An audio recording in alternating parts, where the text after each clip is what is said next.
Understanding that timing is not a key for influence. State is the key. When I'm saying state management, I'm talking about the emotional state of the person we're trying to influence. Most people know the saying or the phrase that timing is key, right? That when I am willing to influence someone, the timing in which I'm approaching him is very important, which is not true. It's partially true. Why am I saying it's partially true? Because when I'm saying the timing is key, I'm not actually meaning the timing is key. When you're saying, let's say you want to get a raise from your boss. You're going after a raise. You want to discuss your achievements and tell your boss that you believe you deserve to get a raise. Amazing. Most people will agree that for this conversation to be effective, timing is key. Why? Because if you'll come in a bad day when the other person has no time, he's stressed, his ability to listen to you or accept what you're saying is lower. If he is right now just discussed with the financial advisor of the company and he was giving data that says that the financial state of the company is really bad, right? Then even though the raise you're asking is not so significant to the entire company, he's in a cheap state. He was put in a cheap state. Now he's cheap. While if he just had a conversation telling him how amazing the company is and the big bonuses he's going to get in the end of the year, and how your specific department did a really good job, and that thanks to this department he's getting the bonuses, then maybe he will be more generous and easier to influence regarding this offer. But the true understanding is that it's not really about timing, but about the state the other person is in. When we're saying we need to find the perfect timing for this conversation, we're not actually saying we need to look after the perfect timing for this conversation. We're looking for the perfect state. We're looking for the time in which this person is in a positive, usually open-minded, usually state. If I want to get someone to do something like, I don't know, hurt someone, maybe I want him in a pissed off state. But usually, I want him in a positive, open-minded state. So, for most people, the easiest way to influence someone else's state is by waiting. Most people have no skill or no knowledge or they don't understand or they don't think about their ability to influence someone else's state.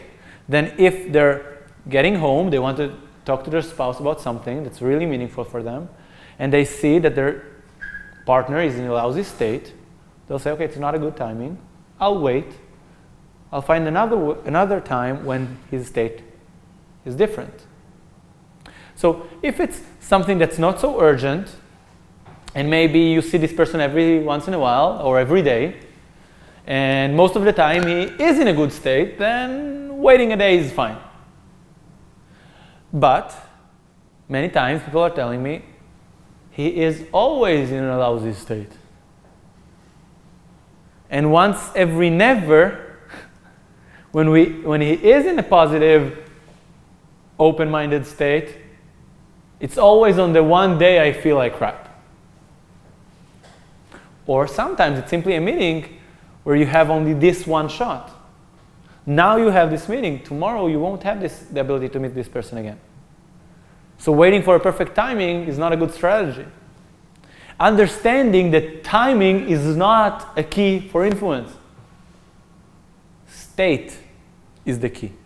There are some specific examples in which time is key. For example, if you want to close a deal with a company that puts on the budget in a specific date of the year, if you're going too far and they over budget or whatever, maybe in these specific conversations, timing is very important. But usually in most conversations, for most people, in most relationships, the most important thing is state. The reason that timing is important because in different times, people have different states. If I understand this principle, I can take more responsibility, I can be more effective by understanding, by saying, by declaring, by realizing I can influence the state of the person in front of me. If I understand his values, if I prepared properly, it will be even easier for me. So for me, before I try to show the other person,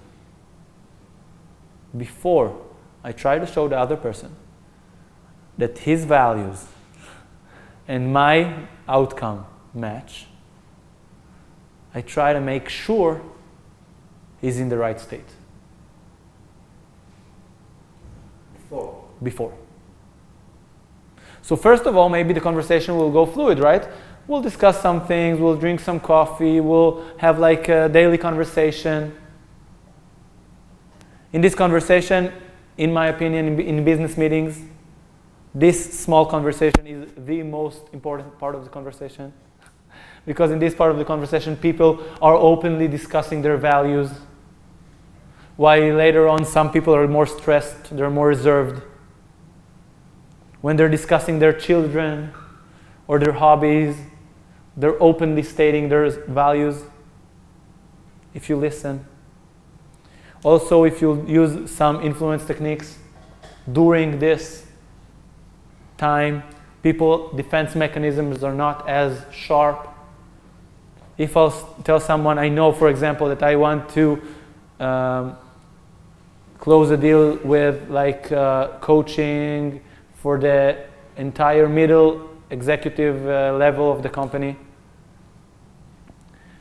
And we're discussing like what was the weather today. And let's say it was raining.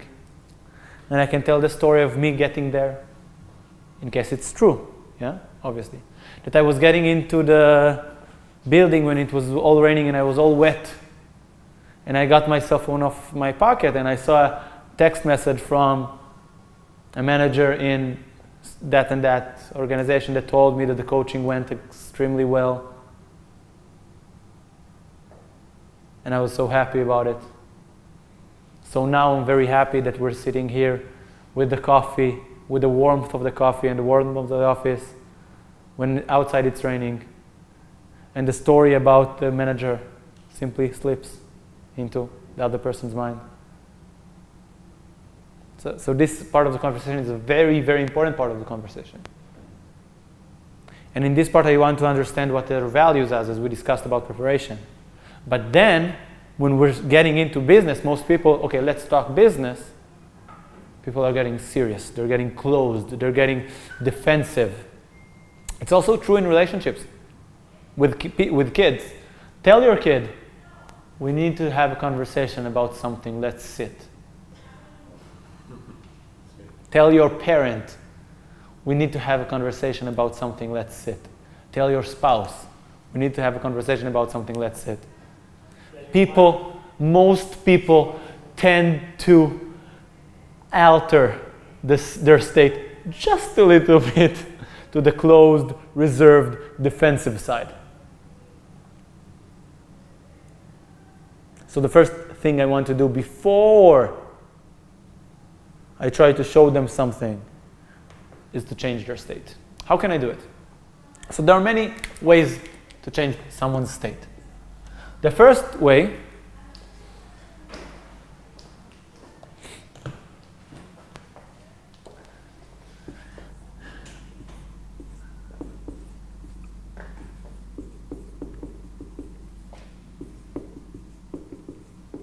is to be in a positive state myself. If I'm all worried and I'm stressed and I'm sitting and I'm like, we need to have this We need to have this conversation right now, let's sit. Or, we need to have a conversation right now, let's sit. It's not the same as, let's have a conversation right now. I want to talk to you about something, let's sit. If I'm in a positive state, and I'm maintaining consciously this positive state, while the other person is in his negative state, gradually his state will turn to change mine, to match mine. So this is number one. The second thing we can do is use stories.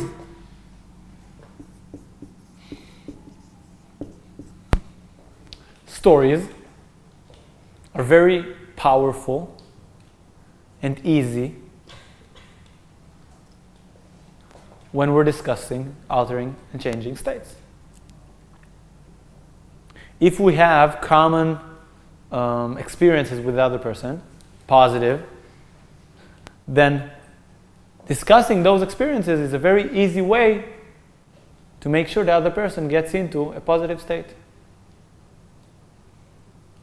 If, for example, I'm going to talk to my wife and tell her, let's sit down, I want us to talk about something. Remember the time in which we argued so much about the trash and the dishes and we wanted to kill each other? This conversation is not heading to be a very productive one. Because the experience she now associates to our conversation is a very negative one. She's even more defensive, she's even more closed. If I'll tell her, remember the time we went to Thailand and we were driving on the bike together. It was a bit scary, but we had a hell of a good time. Maybe she'll get just a bit stressed because she might know me and know I'm heading into some wild adventure. But her state will be dramatically different. So using stories is a very powerful way. In business, many times people tell me, but people don't care about my story in business. It's not true. It's not true. A salesperson with a story is 10 times stronger than a salesperson with no story. Just someone who can tell you about the product is not even 10% as effective as someone who has a story about the product. As managers, as leaders, we can provide stories for our people. Or we can make them, so-called, use the product and have their own authentic stories. I work as a sales advisor, So I see the difference between people that I speak with them about something that I found common with them from my own world, with my children, with my hobbies, and the sale is like that easy. Exactly. First of all, people buy from people. They want to hear the story of the other person. But if you have a story regarding the product, for example, you are yourself using this product or this service, and you got this something from using it, it's amazing. People want to hear it. Okay? Today, the world is heading to a place where people can buy almost anything without talking to anyone. They can click and pay. Why would people talk to someone when they can click and pay? Usually people like to save time. They don't want to waste time. And today when they're calling someplace, usually it takes time. Why would they spend the time? Why would they spend the time to get to the store? Why? Because they want to hear something from someone. They want a person to tell them it's okay. It's the right decision. They need it. And on many decisions, I need it as well. When we're less confident about a specific purchase or something, we need someone to tell us, it's a good idea, it's a good product, you're making the right call. Because while we can click and buy everything, there are so many options. And in many fields and in many areas, there are very little difference between one product and the other. So we want to have help. We want someone to guide us. Okay. So the second way is to use stories. The third way, I think it's the easiest one.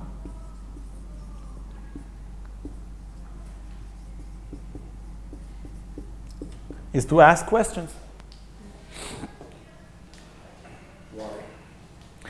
Because asking questions is the most direct way to access someone's state. When I ask someone, for example, if I want to close a deal, can you please tell me about a deal you had with someone that you're very satisfied with? When was the last time you bought something and you were extremely happy for buying it? Maybe you're extremely happy about buying it until now. In order for someone to actually share this story, to answer this question, he must remember, he must tell himself the story of his own positive experience. So he has to experience it. Okay? The number one question in dating is, what do you like doing? Number one question. And then, whatever the answer is, wow, really? What do you like about it? How come this is what you like? What do you like about this?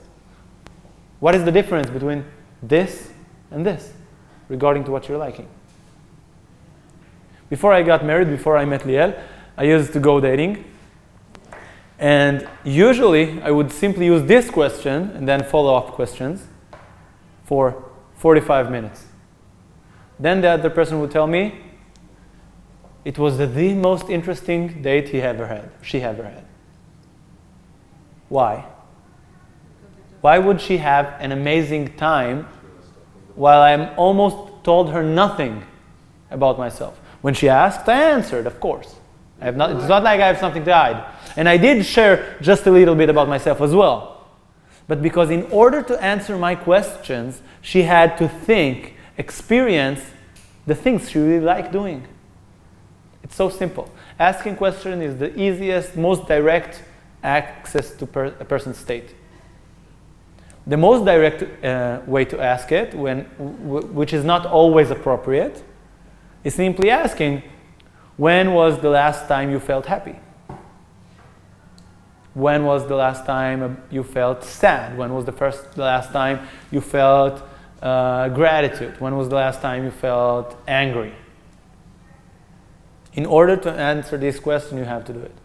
So in a sales situation, or in a business situation, or in a dating situation, or a situation with their kids or parents, it's not always appropriate to ask it in this direct way. So you can package this question just with a little bit more fluff.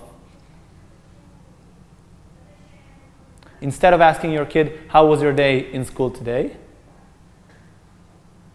If you want to create a positive environment, you can ask, what was something you enjoyed in school today?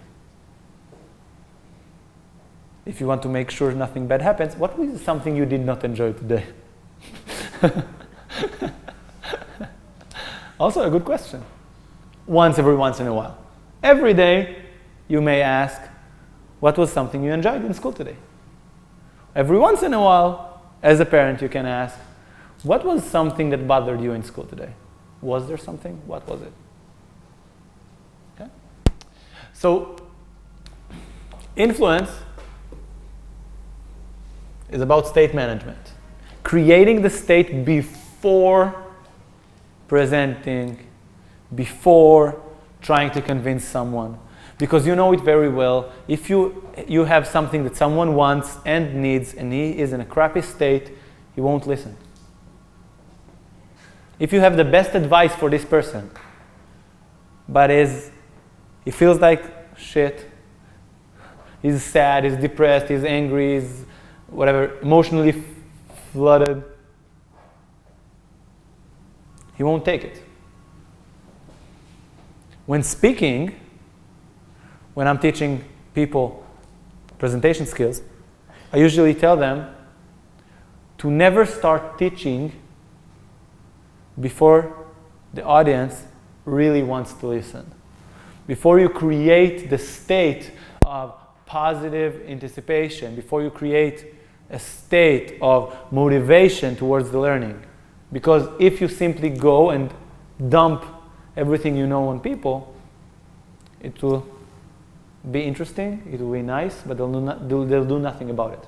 If you truly see yourself as someone who's making presentations, who's speaking in front of audiences, as someone who wants to influence people, to create positive changes in their lives, then probably you should first create the state to enable them to actually use what you're going to teach.